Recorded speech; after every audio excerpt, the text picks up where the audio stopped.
Okay, good afternoon, Annette, Rudi. Thanks for joining me today. Hi. I was really wanting just to sort of discuss what we feel about the Community Sports Hub, as we've all been involved now for almost 18 months. But just to kick off from my perspective, the Hub's initiative, it's about us growing participation in the local community. And to do that, we're wanting to understand the local community need, and thereby supporting the local community in order to lead that, almost giving that power to take on and lead the activities in line with what the community needs. So from that, Annette, you've been chairing this since middle of 2019 now. What does the Community Sports Hub initiative mean to you? Yeah, so I mean, it's been really interesting for me, and sitting on the as chair on the group, just meeting all the clubs, meeting all the people that are involved, and I see the hub from my perspective as a platform really for both existing clubs and new clubs, clubs that are maybe startup clubs, coming around the table and just sharing initiatives, sharing ideas. Getting support from the established clubs for the new clubs, finding out what the pitfalls are, helping them, giving them a little bit of support, but obviously also reaching out to the community and seeing what the needs are, and reaching out to the community through the clubs, both with their participants, their members, and trying to encourage people who are not already involved to become involved. So very much a community spirited platform, and becoming very well supported by the local clubs. That's fantastic. What we'll do is we'll come back and we'll look at some of the initiatives that the Hub's been working on a little bit later on. Now, Rudi, Rugby has been a great supporter of the Hub initiative over the last couple of years. Why do you feel governing bodies should be supporting this initiative? Fraser, thanks. Yes. Look, there are a couple of reasons. I think a big part of what Annette said is community. Really for Scottish rugby, and particularly the way that we administer the game in the north, working with our clubs to embed a set of cultures, values, and behaviours in their communities, and lead on the development of community initiatives, using the facilities which they've got to enhance and provide opportunities in their communities is key to us. We've built our strategy on a couple of things, the 4 pillars, and that's play, people, clubs and communities, and collaborate and innovate. And for me particularly, the sports hub model, and particularly what I'm seeing in Stonehaven, covers all 4 things. We've got members of a community from, as Annette described, from various sports clubs, established ones, new ones, fledgling ones, and they're all talking about different ways that can get young people, older people, everyone in the community out playing and getting physically active. It's about people. I've said the word people 3 or 4 times. The community sports hub is creating opportunities for people to develop and providing CPD opportunities through different sports clubs. And rugby are offering potentially an S&C course, and tennis might offer a youth leaders course, and we make those available to one another.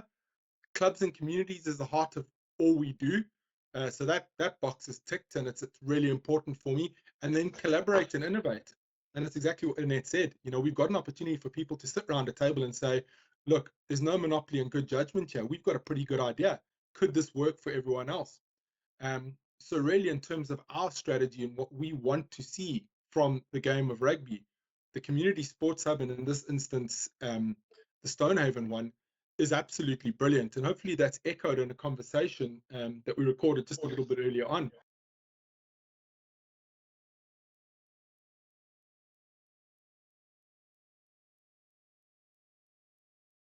Morning, James. Great to be out here at Mackie. Weather's fantastic today. Really pleased that we could spend some time just talking about the impact of the club and the work that you do for the community. And I think it's really important that we really hone in on that and figure out ways to improve our working relationship with the community through the community sports hub. So thanks again for your time this morning. Really appreciate it. Just if we just have a discussion and a couple questions from my point of view, just to get a real sense of the depth and breadth of the impact at the moment that the club's having. How do you feel that the club's assisted in growing participation across the community? Yeah, I think actually that's probably one of our more success stories. The way we communicate and work with the community is massive. We've got a really strong bond with all of the schools throughout the region. So much so that I can pretty much go through every school, get in and coach 3 or 4 weeks at least every season, which is fantastic for the participation and growing numbers. One of the things that we actually focused more on is what the community needs. And one of the things that we noticed was, as a club, we didn't offer women and girls above S1. So what we looked to do, and we actually wrote a really good case study on this, was we produced a session where girls can come along for rugby at any age, get any experience, and then alongside that we ran a rugby fit program for women. And we've gone from starting 2 or 3 women, 2 or 3 girls, to nearly 20 girls from S1 up to, primary 6 up to under 18s. And the women's rugby fit program started with 2 or 3 and is now up to 15, 16 women every Monday. And the good thing about that, they feel included, and the whole place that you see here, it's all theirs. On a Monday night, it's just girls only at the rugby club, which is fantastic. And we've just seen a real buzz from schools as well, trying to get primary 6 up to under 18s along to the program. So in terms of expanding your participation and growing your standing in the community, how has something like that impacted the cultures and values of a club like Mackie? Oh, absolutely. One of the things we pride ourselves on is being inclusive, but actually when we looked at that word as one of our values, what did it mean? And we realised that being inclusive means everybody and anybody can come. So introducing this program goes along those values that we have, being inclusive and getting everybody that wants to take part in some shape or form of rugby, they're welcome to come along to the club and do it. That's fantastic. So what's your next stage of your plan based on the case study that you pulled together in terms of growing that inclusivity, adding more strings to the bow, growing your membership base, not only in the club, but your influence in the community as well? Yeah, so we look at different avenues of the club. One being that we have a new fitness suite, so we look to rent out the fitness suite to different clubs, different fitness classes, but then just community members as well. So instead of having to maybe go out on a rainy day for a run or some weights, they can be part of our club by becoming a social member, and they can get access to the fitness suite. Yeah, that's brilliant. You mentioned just a short while ago around engaging with the community by identifying the needs. Can you just expand on that a little bit? So how does the club engage with the wider community, and what sorts of things do you do to try and understand the needs of the community in and around Stonehaven?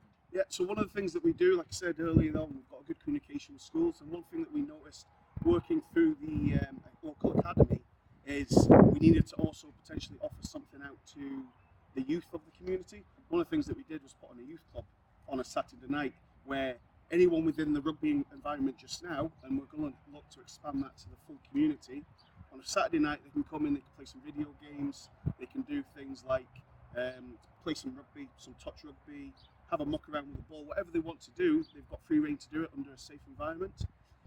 One of the areas that we're looking to expand out even further to community is how we can tie that in with other things like our walk and talk program.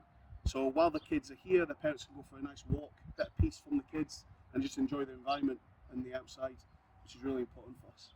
Fantastic.